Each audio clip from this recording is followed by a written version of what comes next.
అజ్ఞానం అనే చీకట్లోనే రోజు ఈ నిద్రతో పాటు ఆధ్యాత్మిక నిద్ర కూడా పోతున్నావు, దాంట్లో మేలుకోలే. అజ్ఞానం నిద్రలోనే ఉన్నావు. నువ్వు 5 అంతస్తులు మేడ కట్టినా, నీకు అందమైన భార్య వచ్చినా, నీకు 2 కొడుకులున్నా, నువ్వు అజ్ఞానివే. అజ్ఞానం అని నీ నిద్రలో నుంచి ఇంకా లేవలా. లేకపోతే ఏమైనా రోజు సూర్యుని చూపిస్తున్నాడు నీకు దేవుడు. రోజు సూర్యకిరణాలు నీ ముఖం మీద వేస్తున్నాడు దేవుడు. ఒరే బాబు నన్ను తెలుసుకోరా అని. మనకేంటి, డబ్బు అనే మత్తు పట్టుకుంది, బాగా సంపాదన అనే మత్తు పట్టుకుంది. ఈ చచ్చిపోయేదాకా వదలదు ఇది. ఈ చచ్చిపోయాక వదలదు. ఏమైనా ఆ డబ్బు ఏమైనా అమ్మటవుతుందంటే రూపాయి అమ్మట రాదు. కాబట్టి ఇక్కడ ఏది శాశ్వతం కాదు, జ్ఞానం మాత్రమే శాశ్వతం. జ్ఞానం ద్వారా ఈ లోకం నుంచి పరలోకానికి పునాదులు వేసుకో. అక్కడ స్వర్గంలో నీకోసం ఒక పెద్ద ఇల్లు వేచి చూస్తుంది. దైవదూతలతో నిర్మింపజేశాడు నీకోసం. నన్ను పుట్టించినోడు, ఈ లోకాన్ని పుట్టించినోడు. దీన్ని నువ్వు చూసి వచ్చావా? పరలోకాన్ని నేను ఎందుకు నమ్మాలి? నువ్వు చెబితే నేను వినాలా అని అడిగే వాళ్ళు అడగండి, ధైర్యంగా అడగండి, తెలుసుకోవాలనే ఆలోచనతో అడగండి. దానికి పెద్ద సూచనలో 2-3 మాటలు చెప్పి సెకండ్ ఖుత్బాలోకి వెళ్ళిపోదాం. మొన్న ఒక వ్యక్తి కలిశాడు. హైదరాబాద్ పోయాం, మేము బొంబాయి పోయాము. హైదరాబాద్లో కలిశాడు. మా బాబుని తీసుకొని పోయినప్పుడు, దేవుణ్ణి ఎలా నమ్మాలి, నాకు నిదర్శనాలు చూపిస్తావా అన్నాడు. ఒక ఆవిడ టీ తీసుకొచ్చి మా ముందు పెట్టింది. టీ షాప్ అమ్మ టీ తీసుకొచ్చి మా ముందు పెట్టింది. ఏమండి, ఇప్పుడు ఈ టీ మీ ముందుకు వచ్చింది, మీరు తాగుతున్నారు. చిన్న ఎగ్జాంపుల్ అండి, పెద్ద స్టడీలు ఏం చేయక్కర్లా. దేవుని తెలుసుకోవాలంటే తెలుసుకోవాలనే ఆలోచన ముందు గుండెలో, బ్రెయిన్లో ఉండాలి. ఉంటే నీకు దేవుడు ఎమ్మటే తెరుస్తాడు, అది ఓపెన్ చేస్తాడు, ఆ గుండెని తెరుస్తాడు. హృదయ కవటాలు తెరుచుకుంటే. కానీ ఆ గుండెలు మనం ఎలా చేసుకున్నాం? బండ కంటే గట్టిగా చేసుకున్నాం. బండ బారిపోయింది, అది చూడటానికి మెత్తటి కండే, గుండె అంతా మెత్తటి కండే. ఏటను కోసినాం అనుకో, ఆ గుండె అడుగు ఏటను కోసిన కదా, మటన్ షాప్ కాడికి పోతే అంటాం, చికెన్ షాప్ కాడికి పోతే గుండె అదే ఖర్చులే గుండె ఏది కూర వండుకోవటానికి. మణిగుండు కూడా అట్లే ఉంటుంది, మెత్తగా ఉంటుంది. అంటే తినడానికి కాదు, క్షమించాలి, అది దాని యొక్క స్థితి చెప్తున్నాను. మెత్తగా ఉంది, కానీ విషయం అర్థం చేసుకోవటంలో నువ్వు దాన్ని బండగా అంటే గట్టిగా మార్చేసావు.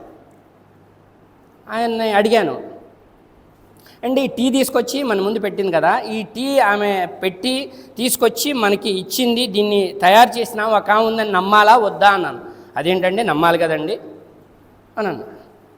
అలాగే ఇప్పుడు దేవుడు ఉన్నాడు అనటానికి సూచనలు ఉన్నాయి, సాక్ష్యాలు ఉన్నాయి. ఆ సాక్ష్యాలు ఏంటంటే నీ శరీరం, నీ కళ్ళు. ఇప్పుడు నాలుకతో టేస్ట్ చూస్తావు కదా, ఆ నాలుక ఇచ్చినోడే దేవుడు.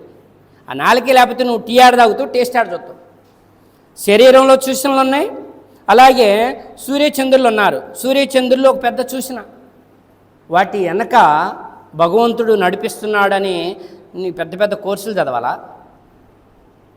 చదువు రాపోయినా కానీ కొంచెం ప్రతి విషయాన్ని పరిశీలించే అన్ఎడ్యుకేటెడ్ వాళ్ళకు కూడా, పల్లెటూరి చదువు రాని వాళ్ళకు కూడా దేవుడెవరో అర్థమవుతుంది. కానీ ఆలోచన చేయాలి.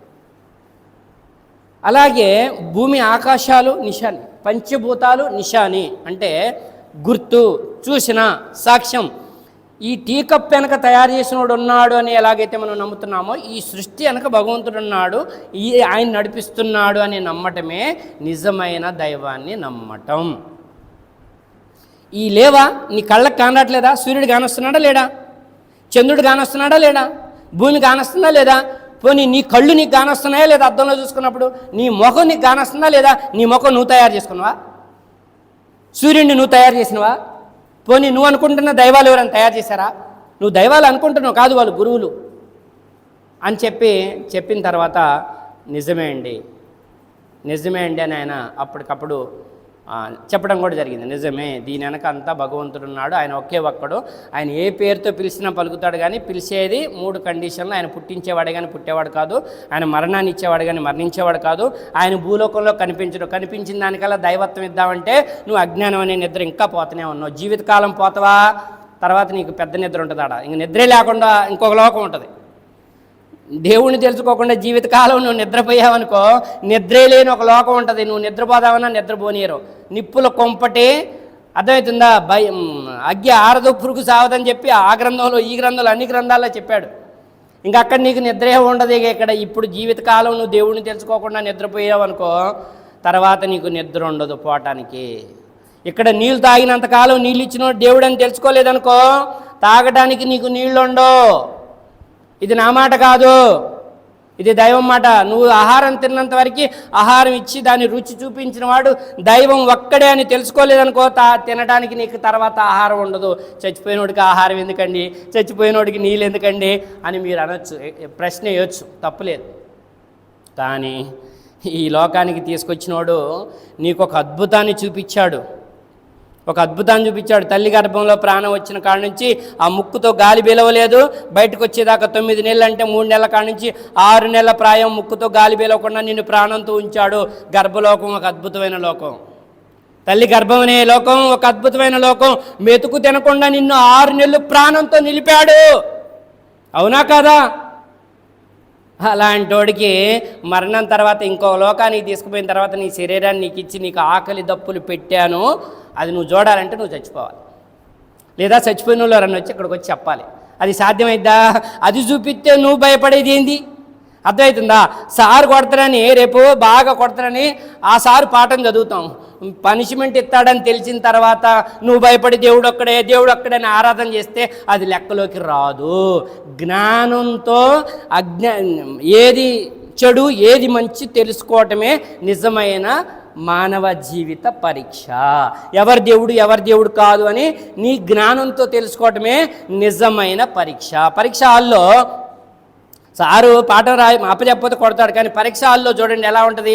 నిజమైన పరీక్ష అంటే సంవత్సరం మొత్తం లేదా 8 నెలలు చదివిన పాఠాలన్నీ నీకు ఆ రోజు పుస్తకాలన్నీ పక్కన పడేసి ఒక క్వశ్చన్ పేపర్ ఇస్తారు. ఆ క్వశ్చన్ పేపర్ని నువ్వు నీ స్టోరీ రాతవో, వాటికి ఆన్సర్లు రాతవో, నువ్వు ఎవరు నీకు నచ్చిన హీరో స్టోరీ రాతవో, అక్కడ ఎవరు ఏమన్నారు, అక్కడ ఫ్రీడమ్ ఉంటుంది. అది పరీక్ష అంటే.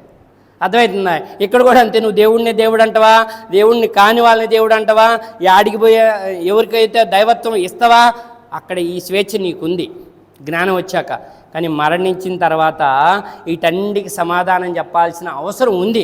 ఎందుకు అంటే డబ్బుతో కొనాలంటే కొనలేనటువంటి వాటిని, కోట్లు పెట్టినా కొనలేనటువంటి శరీర భాగాలని, పంచభూతాలని నీకు వశం చేసి నిన్ను పోషిస్తున్నాడు. నీ ఇంట్లో ఒక గేదె ఉంది, చిన్న ఎగ్జాంపుల్ చెప్తాను. అది మంచిగా నల్లగుంది చూడటానికి, అదేమంటారు హైబ్రిడ్ గౌడి గేదెలు అంటారు, పాలు ఎక్కువ ఇచ్చే వాటిని, అంతే కదా, జెర్సీ. అది నువ్వు మంచిగా ఇంకా కట్టుగారికి వచ్చే సమయానికి కొనుక్కొచ్చావు. ఇంకా కట్టట్లేదు, అది 1 ఏడు అయింది, 2 ఏళ్ళు అయింది, 3 ఏళ్ళు అయింది, కట్టట్లేదు. నీ అమ్మ ఇది కట్టట్లేదు అని చెప్పి నువ్వేం చేస్తావు? దాన్ని అమ్మేస్తావా, ఉంచుకుంటావా? కట్టకపోతే మళ్ళీ సాత్వా నువ్వు? ఏ ఉపయోగం లేకుండా ఒక గేదెనే జాతట్లేదు నువ్వు. నిన్ను, నన్ను, నీ కుటుంబాన్ని, నా కుటుంబాన్ని మొత్తాన్ని రేపులు మాపులు దేవుడు పోషిస్తున్నాడు. ఆయనకేం పని బాట లేదనుకోండివా?